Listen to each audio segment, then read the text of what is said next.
একজন রাজা তিনটে ছেলে, কটা ছেলে বললাম? তিনটে ছেলে।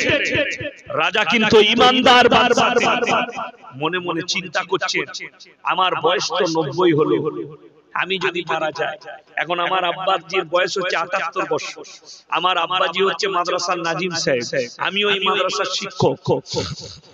তো এত বড় মাদ্রাসা উনি তৈরি করেছেন মেহনত করে, গ্রামের লোকের সহযোগিতায়, এলাকার দেশের লোকের সহযোগিতায়। আচ্ছা ওনার মনে মনে হবে না, হবে না আমি যদি মরে যাই আমার এই মাদ্রাসা কিভাবে চলবে? হবে না, হবে না মানুষের।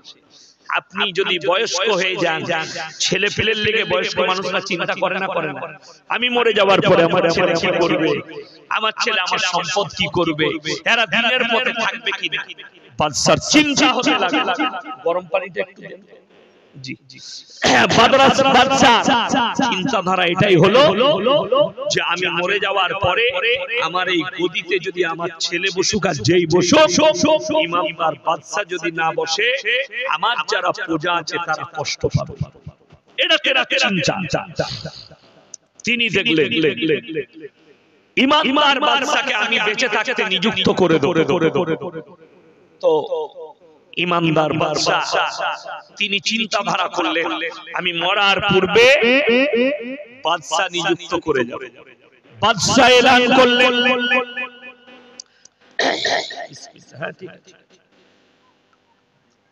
বাদশা এলান করলেন, হে আমার রাজ্যের যুবকেরা, 25 থেকে 30 বছরের যত যুবক আছো তারা আমার রাজ দরবারে হাজিরি দাও।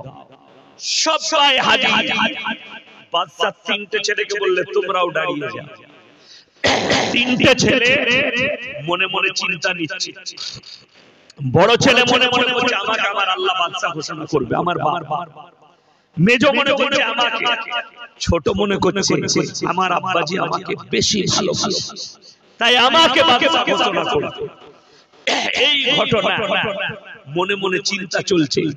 বাদশা এলান করলেন, হে আমার রাজ্যের যুবকেরা, এক বছর তোমাদের পরীক্ষা নেব, তোমাদের মধ্যে পরীক্ষায় গিয়ে পাস করবে তাকে আমি আমার রাজত্ব দান করব। তোমাদের মধ্যে কি পরীক্ষা? একটা করে ফলের বীজ দেব, সেই বীজটা তোমরা রোপণ করবে টবের মধ্যে। যার গাছটা সবথেকে সুন্দর হবে 1 বছর পরে তাকে আমার রাজত্ব দান। তো বাদশা তার প্রজাকে বললে আমার কামরা থেকে 1 বস্তা বীজ রাখা আছে, ঢেলে দিল বীজগুলো, বলে একটা করে তুলে নিয়ে যাও। সব যুবক একটা করে তুলে নিয়ে যাচ্ছে, লাস্টে একটা পড়ে আছে, একটা বীজ। একজন যুবক আছে, তার নাম হচ্ছে মাহমুদ। গরিবের ছেলে, মা আর বেটা ঝুপড়ি বাড়িতে বাস করে, লোকের ঘরে কাজ করেছে। মাহমুদ লাস্টের বীজটা কুড়ি নিয়ে এলো। নামাজি মুসল্লি ছেলে, পরেজগার ছেলে, হকের উপরে গরিব। মাকে বললে মা, বাদশা এলান করেছে যার গাছটা সুন্দর হবে তাকে রাজত্ব। মা বললে একটা পাত্রে মাটি ঠিক করো, বীজটাকে রোপণ করো, পানি দাও প্রত্যেকদিন, যেভাবে আমরা চারা লাগাই না বীজ। 3 মাস হয়ে গেছে, রাজ্যের সমস্ত যুবকের টবেতে গাছ বেরিয়েছে, কিন্তু মাহমুদের টবেতে গাছ বের হয়নি। মাহমুদ আল্লাহর কাছে নামাজের পাটিতে কাঁদলো, আল্লাহ গো আমি হকের উপরে আছি, আমার টবে কেন গাছ বের হয়নি, আল্লাহ তুমি বার করে দাও।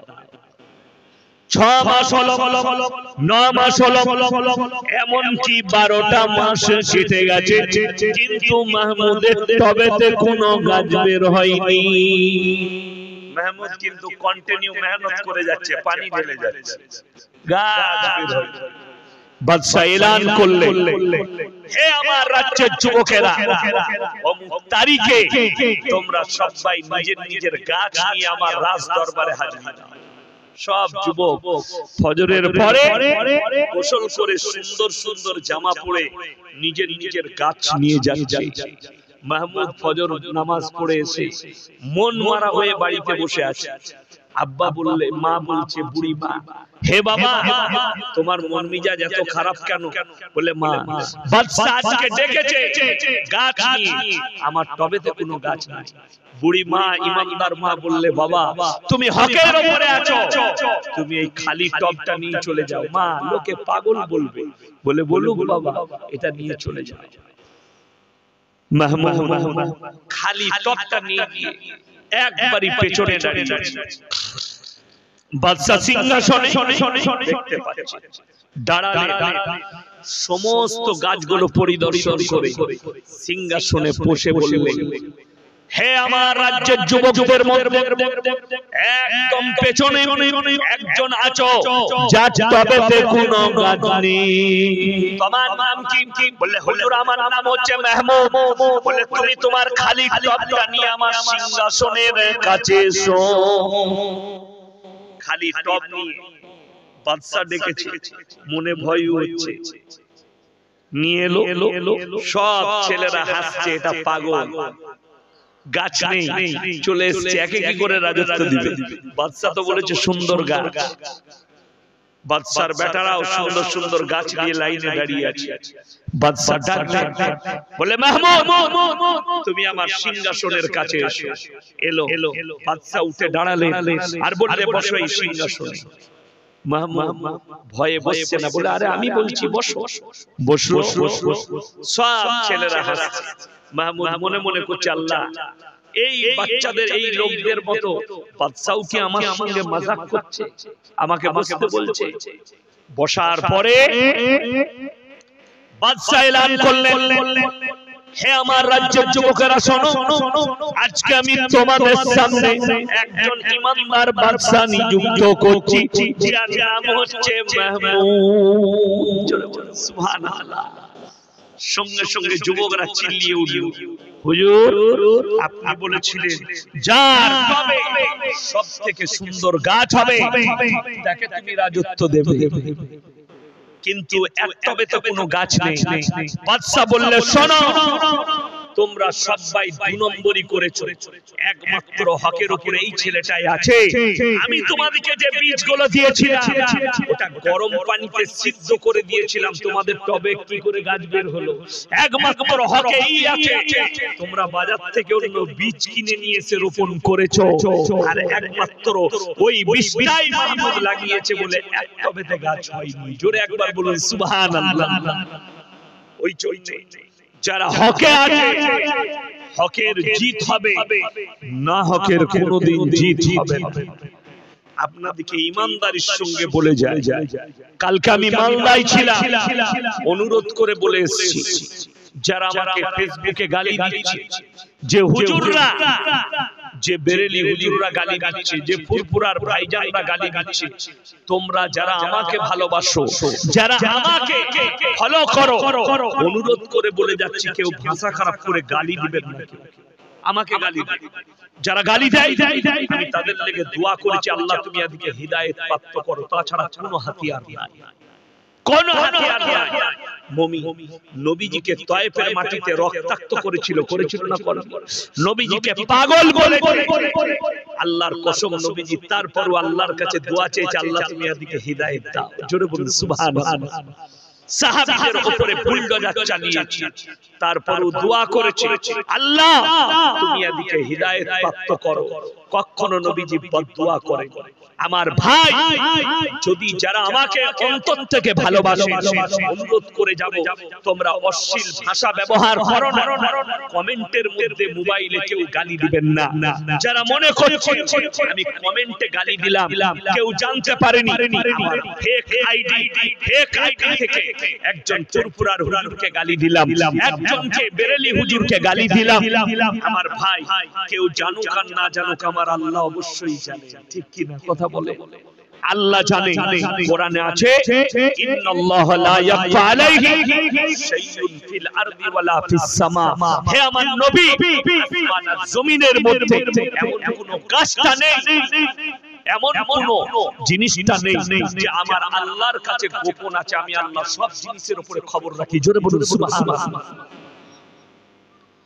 বাংলাদেশের একজন হুজুর বয়ান করছে, জানে বয়ান করতে করতে কেউ হয়তো ইংরেজিতে বয়ান করেছে, দেখবেন বাংলাদেশের একজন হুজুর আছেন তিনি ইংরেজিতে কথা বলেন প্রায়, তার নাম হচ্ছে মিজানুর রহমান আজহার, খুব ভালো আলোচক, এখন পালিয়ে গিয়ে মালয়েশিয়ায় আছে, দেশ ছাড়া করে দিয়েছে হাসিনা সরকার।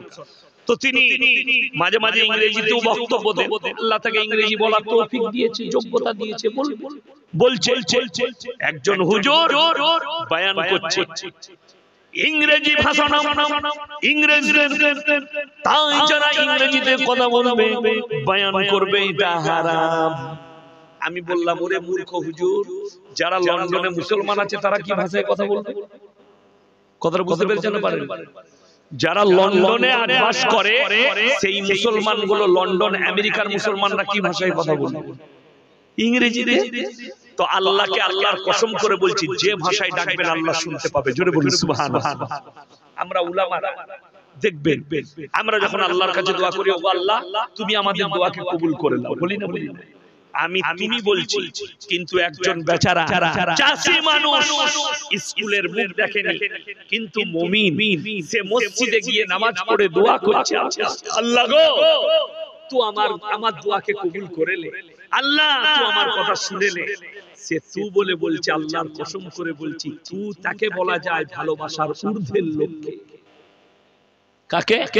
আল্লাহ কিন্তু ভালোবাসার ঊর্ধ্বে, ঠিক কি না? কথা বলে সমস্ত ভালোবাসার ঊর্ধ্বে হচ্ছে কে? সকলে বলুন আল্লাহ।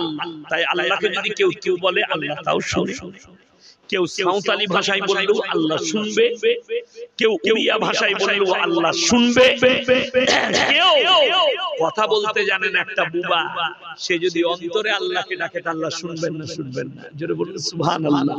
কোরআন আল্লাহ এটাই বুঝিয়েছেন, আমি আল্লাহ কিন্তু অন্তরের খবর জানি, আল্লাহ অন্তর জানি।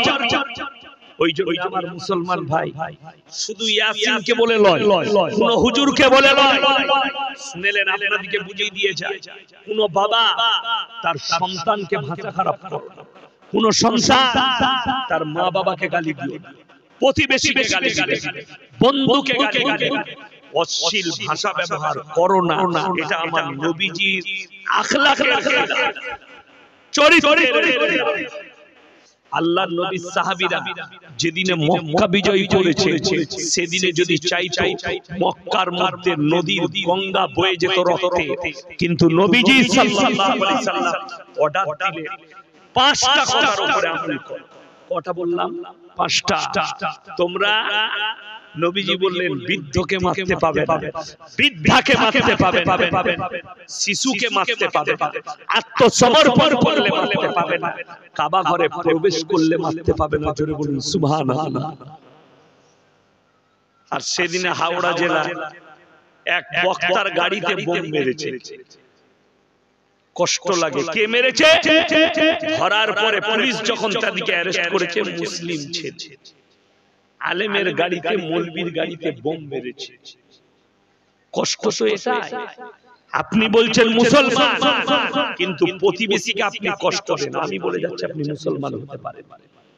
লেখে রেখে গোটা পশ্চিম বাংলায় তাকিয়ে দেখে ভারতবর্ষে যদি 40 কোটি মুসলমান থাকে, এর মধ্যে 30 কোটি মুসলমান আছে নাকি এটার উপরে সন্দেহ আছে।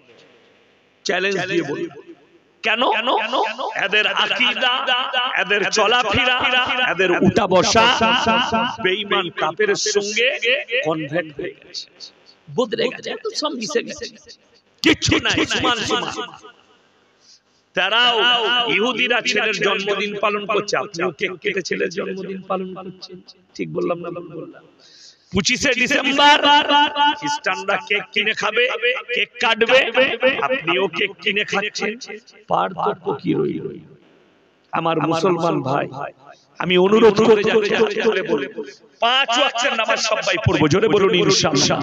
হার হালতে 5 ওয়াক্তের নামাজ নিজেদের বিবিদিকে পর্দায় রাখো, সমাজকে, যুবককে বলে যাবে, যুবকরা নিজেদের পাপ মুক্ত জীবন, পাপ মুক্ত জীবন, তাহলে কামিয়াব হবে। ইয়াসিনের ভক্ত হয়ে লাভ হবে।